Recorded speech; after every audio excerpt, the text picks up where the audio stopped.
Savoir faire les bons choix est le b.a.-ba dans la vie, mais encore plus lors des événements importants. Naviguant dans le web, dans ses méandres et sa gloire. Uptalk, chaque semaine, une nouvelle histoire. Bienvenue dans ce nouvel Uptalk. Aujourd'hui, nous parlerons de comment choisir la régie publicitaire adaptée à vos besoins. Chaque plateforme ouvre une régie publicitaire qui lui est propre. Il existe donc de plus en plus de régies publicitaires et il est facile de se perdre entre Meta, Google, YouTube, Pinterest, Pornhub. Et oui, ils ont une régie, vous êtes curieux non? TikTok, Snapchat, Spotify, Amazon et j'en passe. Le choix de la régie publicitaire se complique également avec l'objectif que vous lui imposez, mais également avec les formats d'annonces que vous pouvez lui fournir. Car oui, il faut adapter vos formats, votre communication, en fonction de vos objectifs, du support et de l'audience travaillée.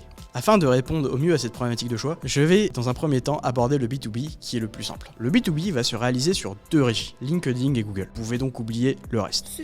Vous choisirez l'une ou l'autre de ces régies en fonction de vos objectifs, de vos investissements ainsi que de vos points forts. Est-ce que c'est le SEO ou votre communauté sur LinkedIn? La régie la plus onéreuse est LinkedIn, avec un coût d'acquisition de plus de 90 € en moyenne, un coût par clic à 2 € au minimum et un budget mensuel de 300 € au minimum obligatoire.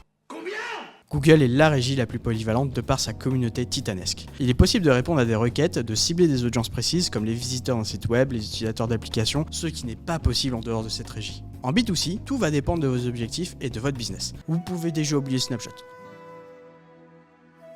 Seulement 6% des annonceurs sont dessus et ce n'est pas sans raison. C'est mauvais! Meta est une régie très intéressante pour utiliser la communauté que vous engagez en naturel. Il faut donc avoir une communauté existante et très engagée autour de votre marque pour rentabiliser plus facilement vos campagnes. Oubliez les abonnés achetés, vous détruisez vos pages ainsi que votre compte publicitaire. TikTok est la régie qui explose depuis ces dernières années. Pourtant, la régie publicitaire n'est pas si accessible de par le format qui est encore assez difficile à travailler pour vos marques, de par le billet d'entrée à minimum 1500 € par mois par campagne et 900 € par mois par cible. Sinon, la régie est plutôt sympa en termes de ciblage à la manière de Meta. Il faut savoir que vous pouvez sponsoriser la vidéo d'un influenceur qui parle de vous à partir du moment que vous avez son accord. Spotify est super quali. Le billet d'entrée est 200 € par mois au minimum. Dans ce prix, vous n'êtes pas obligé d'avoir un contenu audio. En effet, la régie propose de réaliser votre annonce audio après que vous leur ayez envoyé un script précisant l'intonation, la vitesse de narration et ce gratuitement dès que vous créez votre campagne. Amazon est la régie du e-commerce. La régie est super puissante et ouvre des opportunités sans avoir besoin de communauté ou de site web. Ce n'est pas parce que vous avez vu cette vidéo que vous saurez adapter la régie de votre choix à vos objectifs marketing.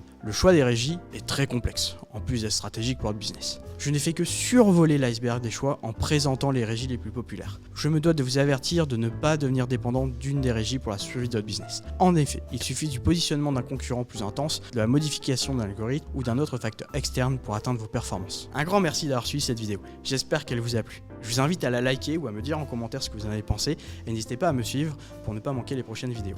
Je vous dis à la semaine prochaine pour un nouvel épisode.